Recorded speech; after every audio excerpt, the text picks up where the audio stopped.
Bonjour à tous, ici Jimmy de la Golden Earth. Je fais cette vidéo parce que j'ai affreusement la flemme d'écrire un report à la main. Donc je préfère ce format et je me dis que c'est peut-être même mieux pour vous à consommer, je pense. Si vous êtes joueur BrolyBR, si vous comptez jouer BrolyBR, ou si vous aimez juste voir ma tronche vous parler de trucs, cette vidéo va vous intéresser normalement. Voilà, donc le report dont je vais vous parler, c'est du Winabox SCR, j'ai bugué, que donc la Golden Earth a organisé avec les autres auteurs en partenariat. Là où il y avait beaucoup de pricing, etc. C'était un tournoi quand même. Donc on était 73 joueurs, je finis deuxième des rounds à la fin du premier jour. Et donc j'irai jusqu'en demi-finale avec le deck que vous voyez derrière moi, enfin, sur l'écran. Alors je suis pas du tout là par contre pour parler de ma decklist parce que c'est pas ce dont j'ai envie de parler dans la vidéo. Je vais surtout faire mon report, donc parler des adversaires que j'ai eu, des quelques moves qu'on m'a fait, des quelques moves que j'ai fait un peu tricky, de comment s'est passé le tournoi, etc. Peut-être que si ça vous intéresse, à l'avenir, je ferai une vidéo consacrée à la decklist, sur le pourquoi du comment de cette DL. Sachant que ma deck Broly, honnêtement, elle bouge pas mal à chaque tournoi. Et à chaque fois, je fais des parties prix différents. Et là, je pense qu'il y a encore beaucoup de choses qui vont changer, mais bon. Donc... Alors, la round 1, donc on s'échauffe, tout ça. Je commence et je joue donc contre William. Donc William qui est le gérant de la boutique Ludot Auteur. Il faut savoir qu'au total, on est 73 joueurs à ce tournoi. Ce qui en fait d'ailleurs le plus gros tournoi webcam d'Europe, de ce que j'ai compris. Donc ça, merci à vous d'avoir participé. Donc je tombe contre William, gérant de la boutique. Sachant que ça fait à peu près un mois, je pense, que je l'ai rencontré grâce au tournoi webcam. Et donc j'ai commencé à sympathiser avec, etc. Mais en gros, ça fait un mois qu'il en a marre de voir ma tronche. Parce que à chaque fois qu'il y a n'importe quel deck qu'il prend, je lui roule dessus, entre guillemets. Et pourtant, il se donne du mal. Il se donne vraiment du mal, le pauvre. Mais à chaque fois, les decks que lui, il aime bien jouer, moi, j'ai pas forcément un mauvais match-up, quoi. Donc bon. Bon, tout ça pour dire que ça fait un mois que je suis son cauchemar et que la première round, il est content, il tombe sur moi. Je sais plus qui gagne au dé. Il me semble que c'est lui qui gagne au dé normalement. Parce que normalement j'ai commencé que 2 ou 3 parties sur une dizaine, ce qui est très très peu. Oui, c'est lui qui gagne au dé. Donc la partie Shinsenron est un match-up assez bizarre pour Broly. Ça nous ralentit énormément, ça nous empêche de faire nos échanges correctement et avec la rapidité que l'on voudrait.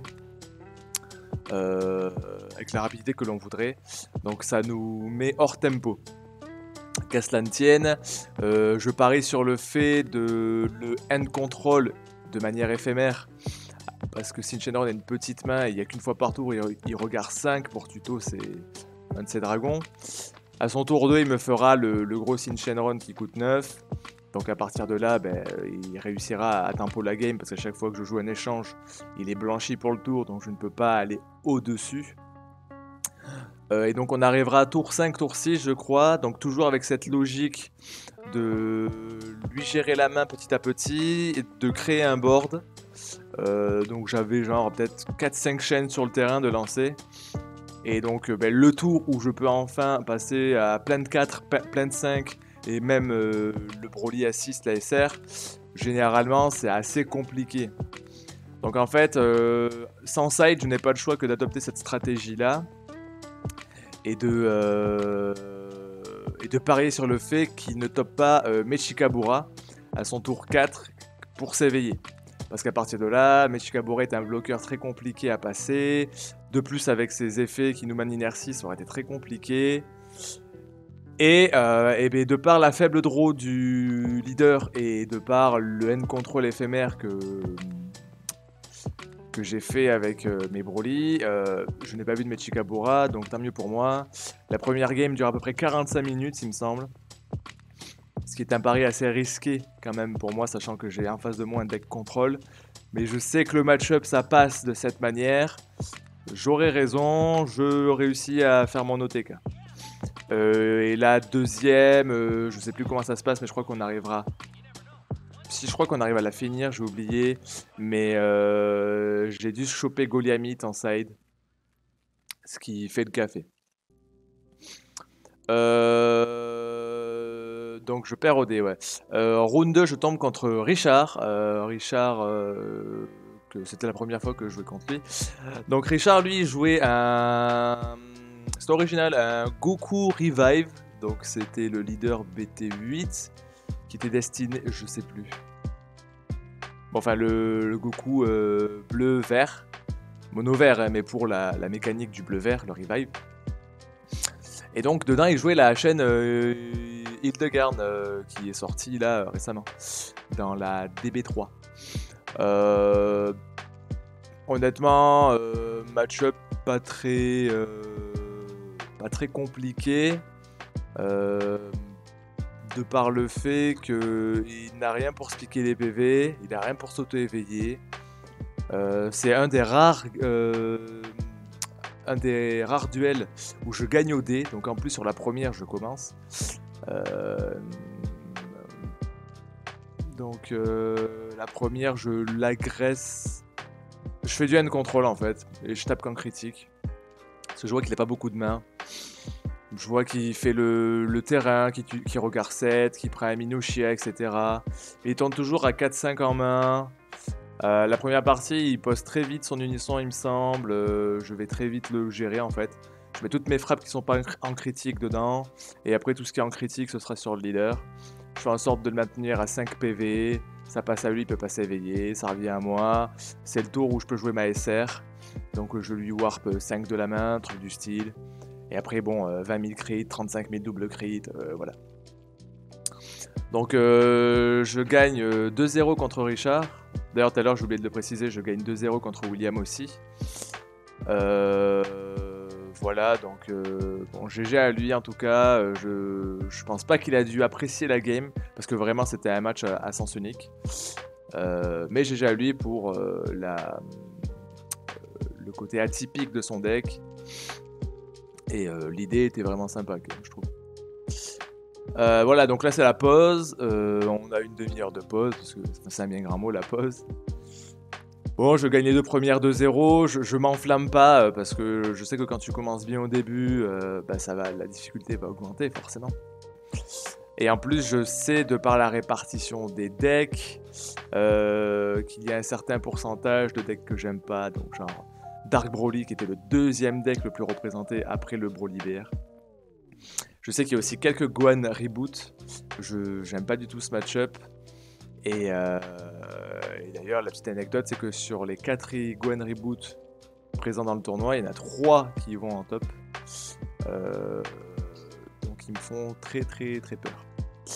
Round 3, je tombe contre mon cher ami Exxon, donc le joueur lyonnais.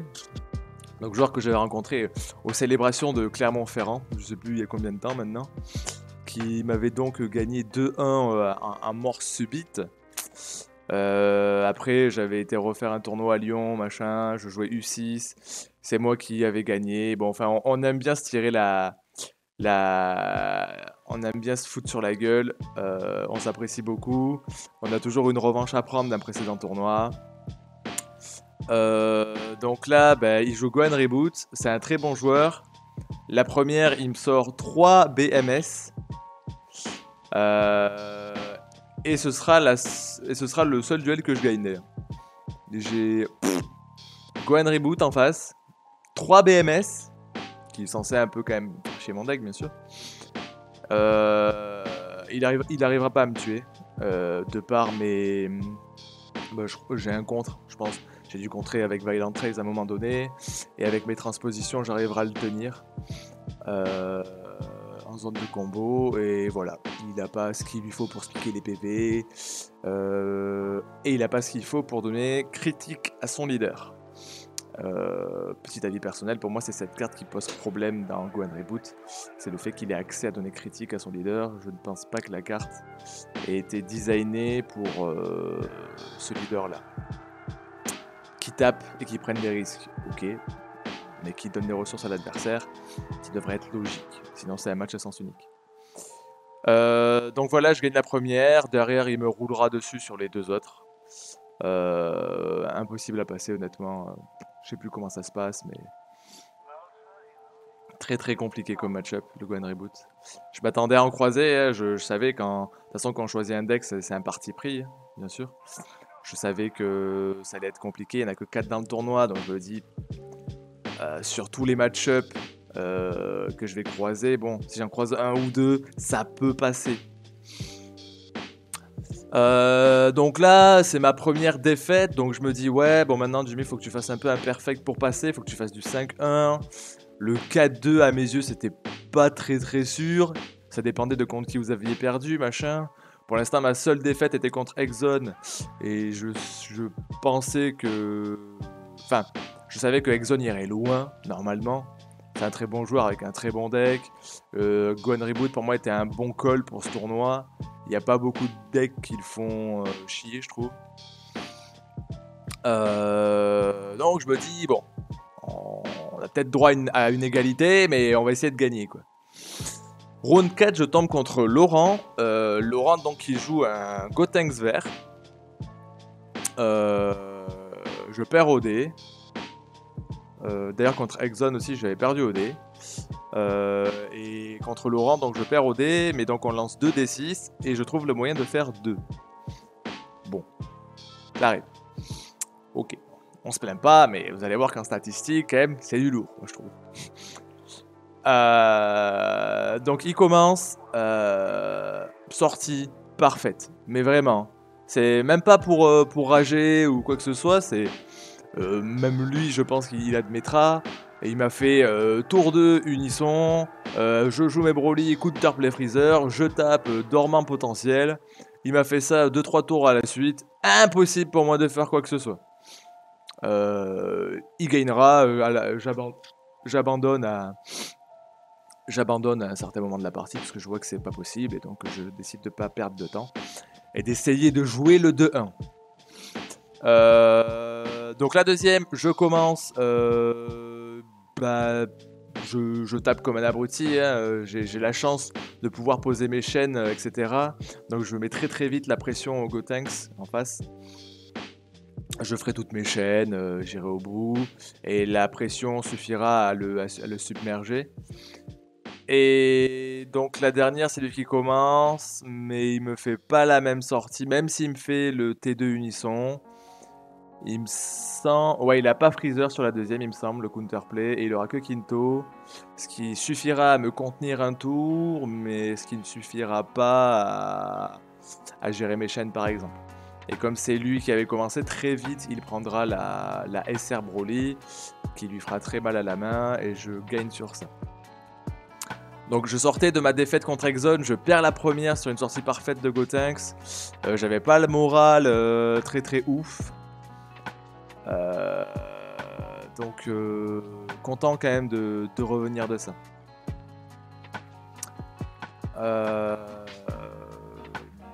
Ok, round 5, je tombe contre Guillaume Leclerc. Très bon joueur, Guillaume Leclerc. Qui jouait donc un Go and Reboot bicolore bleu-vert. Alors là, je prends mon deuxième Go and Reboot dans la tête. Je fais yes, les gars, on est content. Donc je perds au dé. La première, je sais plus dans quelle ordre. La première, il me défonce. J'aurai une transpo et un Valiant Trace à des moments stratégiques pour dire non au leader. Mais il y aura l'effet ultime du leader pour se redresser, il retape. J'aurai rien pour dire non, j'aurai pas assez de zone de combo. Pardon, excusez-moi. Il me sortira 3 super combos en face. Bon, à partir de là, j'ai même pas cherché à comprendre de gérer la zone de combo. Donc, tout simplement, je side c'est tout ce que tu sais faire. Je sais plus ce que je sors à l'instant T. Parce que ça dépendait un peu de son deck aussi. Et en face, il jouait des trucs un peu bizarres. Du coup, je sais plus ce que j'ai sorti. Bon, toujours est-il que du coup, je me retrouve avec 2 c'est tout ce que tu sais faire, 2 rayons violents et 2 transpositions. Donc, ça fait 6 contre. C'est pas la folie, mais c'est toujours ça. Vu que le leader en tuto 1, on prend. Chose intéressante, c'est qu'à certains moments, il saura pas s'il faut jouer autour de Violent Rays, de Rayon Violent, pardon, ou autour de C'est tout ce que tu sais faire. Donc c'est ça qui est bien d'avoir les 2 cartes en main.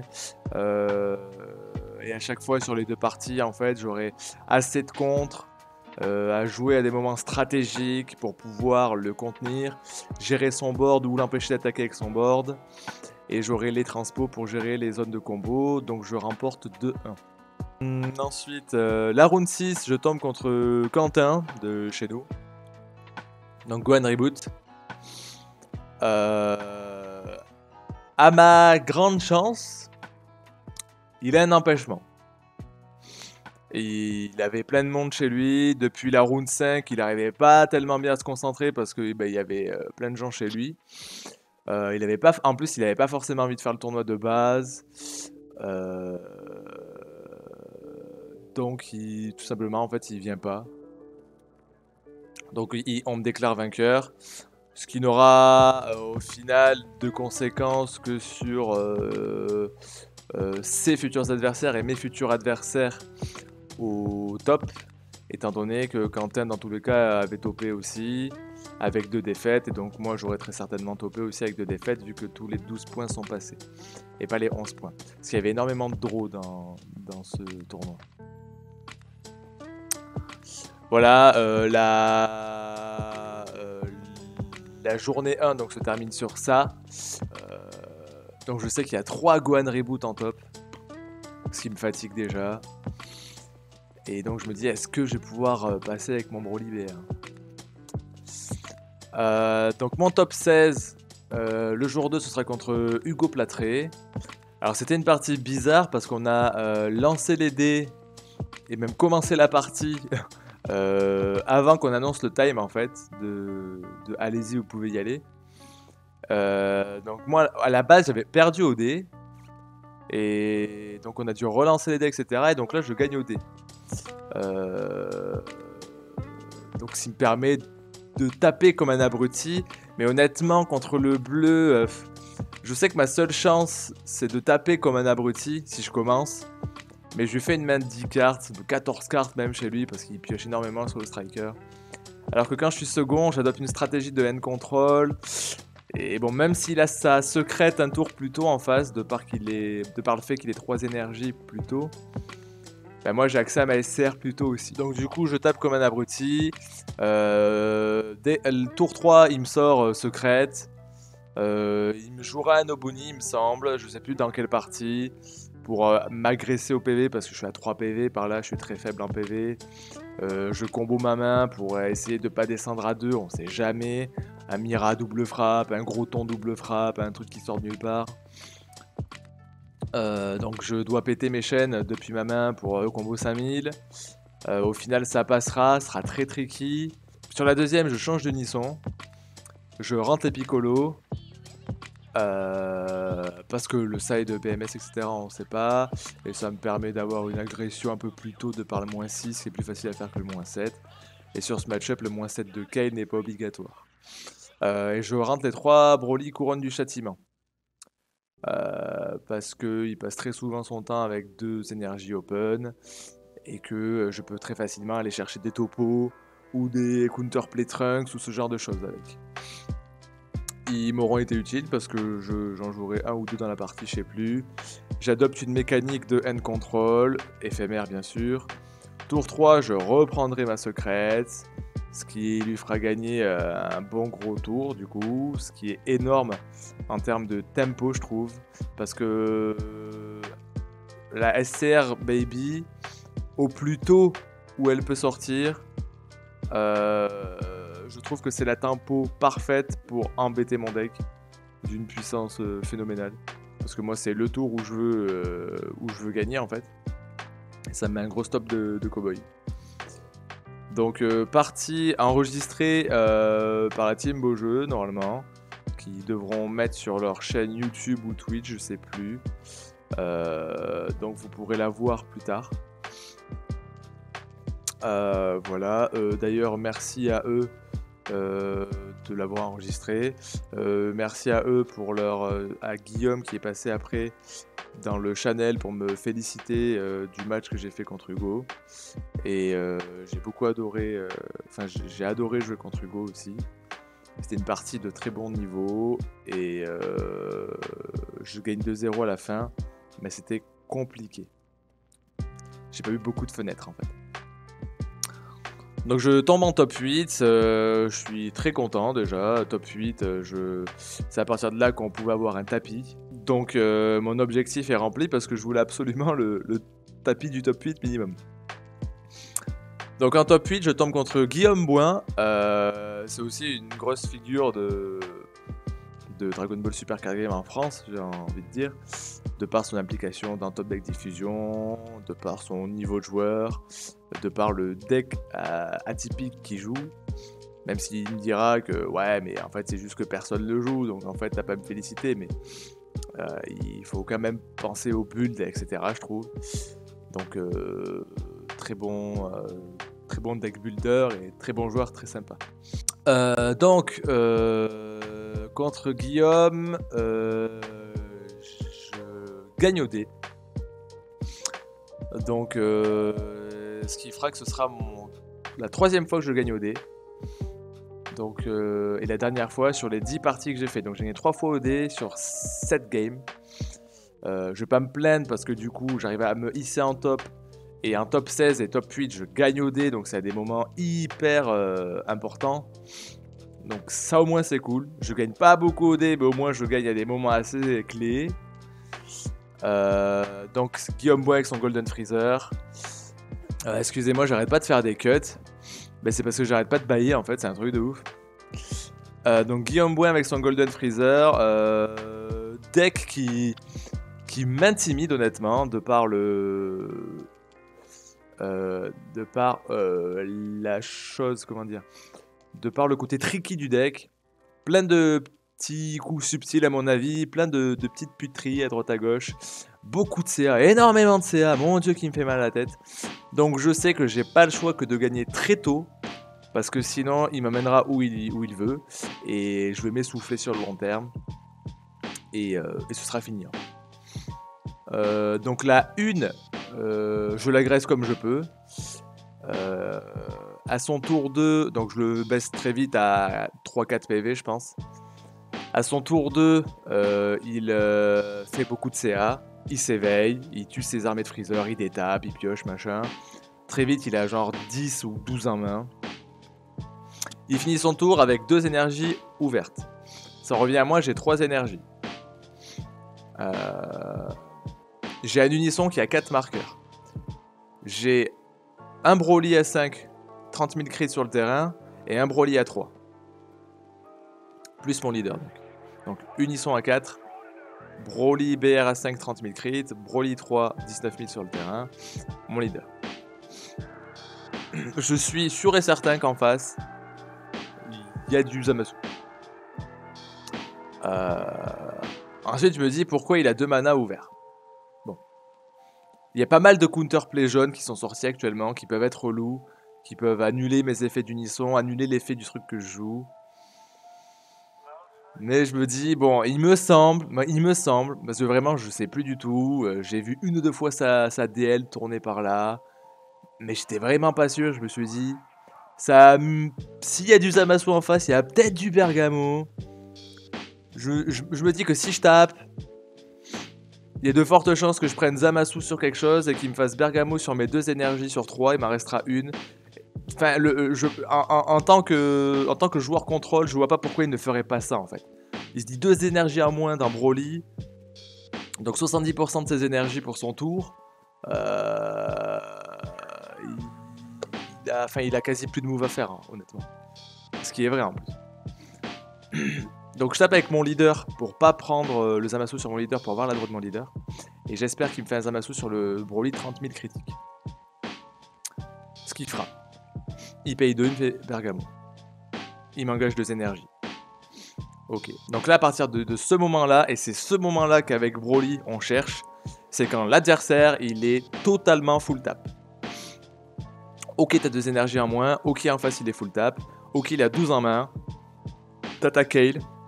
T'as un move à faire.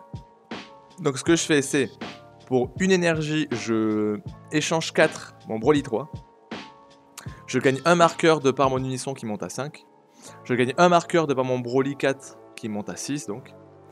Et j'ai un unisson en main. Je mets un unisson sous mon unisson, je monte à 7. Je fais le moins 7. J'invoque un 30 000 crit depuis ma main. Je le laisse bannir 1. Je l'ai mis à moins 15 000 pour le tour.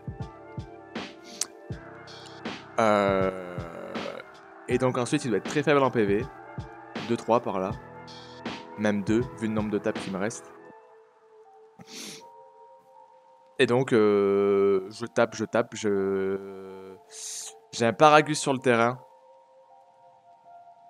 Et oui, pardon. Enfin, j'ai aussi un Paragus et un bas. Enfin, j'ai des petites conneries à droite à gauche que le deck a pendu. Ce qui, lorsque le leader en face est à moins 15 000, sont potentiellement des killers quand même. Je fais l'effet souverain de mon Paragus. Je mets mon Broly 4 sous le deck. Je pioche 1, je pioche mon espace-temps Bardock. Ça, c'est magnifique. Je fais espace-temps 4 Bardock. Je pioche 2, je défausse 1, je tape, je mets ma main, j'ai gagné. Move assez tricky, parce que si je gagne pas maintenant, j'ai perdu. Et je suis obligé de me mettre en danger de cette manière, parce que le tempo et le moment où je peux tuer avec mon deck, c'est maintenant. Et donc il faut que j'y aille coûte que coûte. C'est le seul moment où j'aurai une chance contre le deck de Guillaume. Ça passe. La deuxième, il commence. Il s'installe, etc. Moi, tout pareil. Je lui joue l'unisson Piccolo tour 1. Je ne m'installe pas. Et... non, je sais plus. Je sais plus quand est-ce que je joue. Je sais plus si c'est tour 1 ou tour 2, mais je joue l'unisson Piccolo. Pour gérer... Non, si c'est tour 1, je joue l'unisson Piccolo. Pour lui mettre moins 5000 sur une Shilai qu'il avait joué, il me semble. La Shilai qui peut invoquer du deck. Je me suis dit, ça va peut-être pouvoir l'embêter pour son tour de charge. Et il va devoir reposer un board pour pouvoir le resacrifier. Et il va faire de la plus-value, certes, mais au moins je l'ai limité dans cette plus-value. Et là où normalement il aurait été setup avec sa Shilai, les mots pour pouvoir invoquer du deck, etc. Là, il n'a pas au moins ça. Et en plus, les sidés au cas où il y a des BMS, etc. J'ai également sidé les Broly Couronne du Châtiment, mais je crois pas que ça sortira. Et le seul qu'on verra, ce sera sur mon effet de la promo où je me crit un PV. Et il a fait « Ah, t'as sidé ça ?» Je fais « Ouais, mais je peux pas le jouer. » Donc du coup, dès que je peux, je l'agresse, je le mets à 5 PV en coup critique, je le hand contrôle. Lui m'a sidé plein de je me pique des PV, je tape en 15 000 double frappe. Donc il pourra s'auto-éveiller, ce qui va mettre beaucoup de pression parce que je priais pour pas que ça se passe comme ça, mais bon, ça sort comme ça. Je prendrai des décisions assez difficiles. Je combo toute ma main en fait, donc je dis adieu à toutes mes chaînes, à des moments stratégiques. Il me sort des doubles frappes de partout, il me sort son espace-temps 30 000 double frappes Mira. Il essaye de me faire prendre, je suis à 4 PV, donc il essaye de me faire prendre 2 PV, puis 2 PV en finisher sur son Mira. Mais je resterai à 4 tout du long, jusqu'à ce qu'il sorte son Mira double frappe. Et qu'au final, ils viennent même pas taper mes PV, ils viennent taper mon unisson, il me semble, parce que mon unisson était à 6. Par là. Vu qu'il s'est piqué des PV, j'ai gagné des marqueurs pendant son tour. Donc ça revient à moi. Et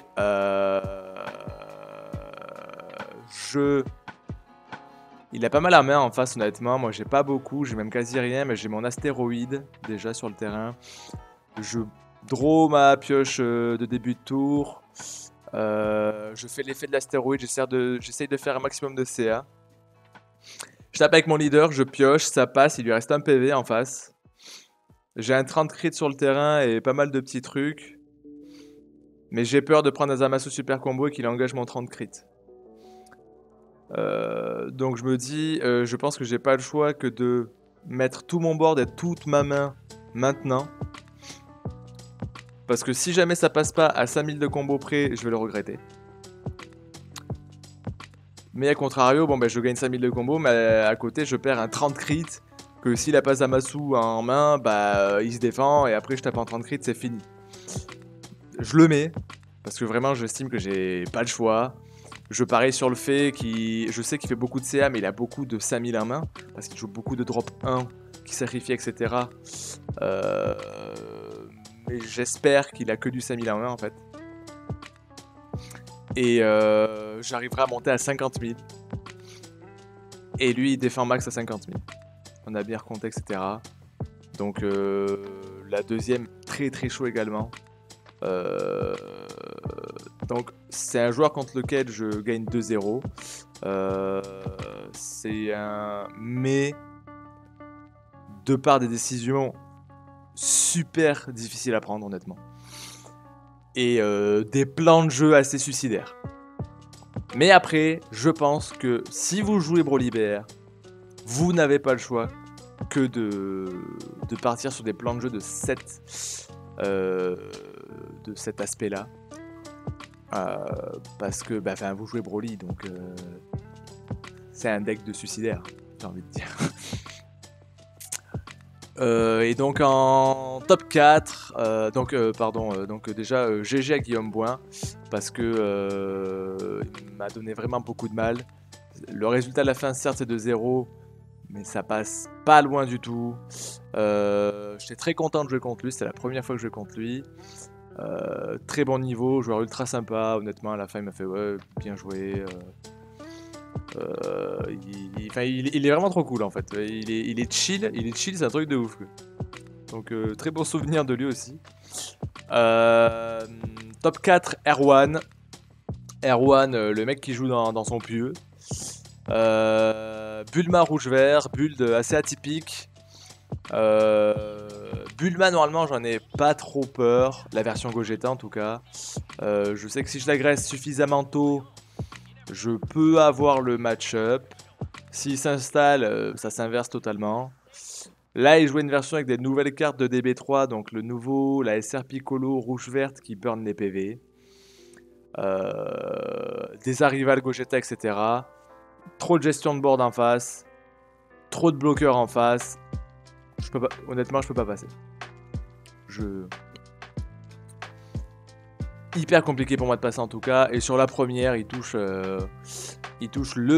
Parce que maintenant, je vois les decklists sortir sur Top Deck Diffusion. Il touche le mono Mira et la mono double frappe sur la première de son deck. Ce qui lui fera la win parce que je pète ma main pour pas prendre cette double frappe. Et derrière, il peut me finir alors que s'il n'y a pas cette double frappe là, je pense que la première, je peux la gagner. Et la deuxième, je crois que sans il side un max power Kamehameha. J'ai pas compris parce qu'en fait il a 2 max power Kamehameha dans le side, de ce que j'ai vu de la decklist. Et à la fin de la game, je sais qu'il en sort un seul, parce qu'il a sidé 3 ou 4 contre moi. Et à la fin, on se monte le side, et il a rentré un seul max power Kamehameha. Alors qu'il en a 2. Ok. Tour 1, je m'installe. Tour 1 chez lui, max power Kamehameha. Alors sur le coup, pas de souci, tu vois. Mais maintenant, avec le recul et en ayant cette information, je me dis putain, le mec, genre il a peur de rien, quoi. Tu vois, il side un max power et il a. Enfin, le mono Mira, le mono Champa double frappe et le mono max power, ça commence à faire beaucoup de déchattes en face. Enfin, beaucoup de déchattes pour moi, je trouve, putain. Et bon bah il gère ma chaîne, ok, et après tout pareil, après je me fais submerger parce que j'essaye de l'agresser, mais avec tous ces arrivales Gogeta, Nappa, etc., impossible à passer honnêtement. Il m'aurait fallu plus de control board, une autre façon de jouer je pense. En fait j'ai joué de la manière agressive parce que j'avais pas le choix de par mon side deck. Mais si j'avais plus de board control, je pense par exemple à un Kaioken SSB, la SR Goku de DB2 là, qui met 20 000 à tout le board, j'aurais pu la jouer plus tempo et venir gérer le board de cette façon, le laisser essayer de s'auto-éveiller, et voilà. Mais comme je n'ai pas ça et que je savais que plus le terrain, plus son board grandirait et plus j'aurais de mal, ben, j'avais pas d'autre choix que d'essayer de close la game le plus tôt possible en mettant la pression au PV. Mais vu qu'il peut répondre très facilement à ça, ben voilà. Mais en tout cas, GG à lui, il m'a mis 2-0, donc je sors sur ça en top 4. Je m'estime déjà heureux heureux et satisfait de ma performance d'arriver là. Et donc, qu'est-ce que je voulais dire? Et donc oui, ma petite fierté, c'est que je suis le seul joueur Brolibear à être monté en top 4. Parce qu'après le top 4, c'est donc Erwan et son Bulma, moi en Brolibear, Adriano et son Dark Broly, et Alexandre Solbini et son Bardock Crew. Donc le top 4, c'est 4 decks différents et c'est hyper diversifié. Et honnêtement, quand je revois mon environnement du top 4, je vois pas comment je peux passer. Bardock Crew, j'ai testé, vu que j'ai peu de control board, c'est hyper compliqué à passer honnêtement avec Brolibear. Ça dépend de la sortie qu'il a en face, mais c'est compliqué. Dark Broly, tout pareil, c'est un match-up compliqué. J'ai même pas mis le side pour Dark Broly, parce que je pensais que j'en croiserais pas beaucoup. Et bon, bah, le fait est que c'est vrai, j'en ai croisé que un, Adriano, que je verrai par la suite en petite finale. Donc c'était un bon choix, mais du coup ça me coûtera la game, parce que bah, j'ai rien pour mettre barrière à mes battles. Il me gère les battles trop facilement. Et donc, très déçu de m'arrêter là, surtout que j'ai un tempérament assez émotif. Donc là, maintenant que c'est fini, j'arrive à avoir la tête froide, analyser les choses clairement. Mais sur le moment, j'ai plus trop envie de jouer. Je sais que tout le monde va regarder la finale, et nous, la petite finale, bah, on s'en fout. Donc, il va falloir faire l'effort de jouer la petite finale, ok. Le petit plus, c'est que bon, je tombe contre Adriano et je suis très content de l'avoir rencontré parce que c'était un joueur hyper sympa. Mais tous les deux, ça a été très compliqué, ça s'est ressenti de faire notre game. On avait limite l'impression qu'on allait se suicider à chaque move. C'était. Enfin voilà quoi. Bon, on s'affrontait techniquement pour 10 boosters BT11 de plus, quelques promos et une figurine. Donc bon, ça vaut un peu le coup, bien sûr. Mais t'es tellement dans la désillusion d'être passé pas loin de ta finale que bof, voilà. Du coup contre Adriano, je perds au dé, hein, voilà. Il commence, Unisson Towa. Donc à partir de là il peut gérer mes chaînes. Donc je fais ok, j'essaye de lui gérer, machin. Je m'auto-gère ma chaîne, tellement je sais qu'il va me la gérer. Je fais un Broly Drop 3 qui invoque un Paragus, qui tuto. Avec le Paragus, je fais son effet souverain pour mettre mon Broly sous le deck, pour piocher un, pour faire du CA. Parce que je me dis, dans tous les cas, il va me la tège. Donc autant que je me la recycle dans le deck plutôt qu'elle aille en dimension parallèle et que je fasse un peu de CA. Bon, honnêtement, j'ai plus trop la game en tête parce que, de par mon moral. Mais je sais que les deux, bon, c'était assez serré quand même. Je lui en ai fait voir. C'est pas passé loin. Mais il a très bien joué. D'ailleurs, ce matin, là, sur Top Deck Diffusion, j'ai vu sa decklist. Je trouve qu'il a très bien buildé son Dark Broly. J'adore vraiment, parce que j'ai joué Dark Broly. Et vraiment, je suis pas content d'avoir perdu, mais je suis très fier, on va dire, d'avoir perdu contre Adriano et son Dark Broly, que contre un Dark Broly mal monté, avec un joueur moyen et qui me vole la game juste parce qu'il a le match-up en fait. Donc je suis très content d'avoir perdu contre Adriano. très bon joueur, très bonne decklist. J'espère qu'on se recroisera dans de meilleures circonstances. Et parce que vraiment, j'avais pas la tête à la petite finale. Donc ça se termine sur, donc je finis 4ème. Donc jour 1, je finis 2ème des rounds. Mais techniquement, on sait pas comment ça se passe contre Quentin. Donc normalement, c'est soit je finis 2ème des rounds, soit vers la place de Quentin. Quentin était, je sais plus, peut-être 12ème, il me semble, si je dis pas de conneries. Et donc au final, j'arrive à me hisser 4ème. Et donc, bah, très content, voilà.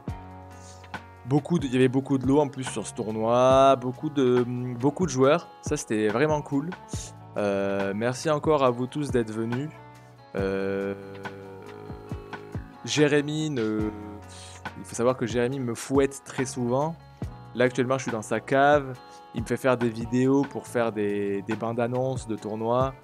Donc j'espère que la vidéo vous aura plu, de la bande annonce du tournoi. Je vais essayer d'instaurer un peu d'humour, etc. pour faire monter un peu la hype, étant donné qu'on avait une communication sur 2 semaines. Merci à tous d'avoir participé. Donc voilà, donc si vous aimez le deck Broly, ou si vous aimez le personnage Broly Bear,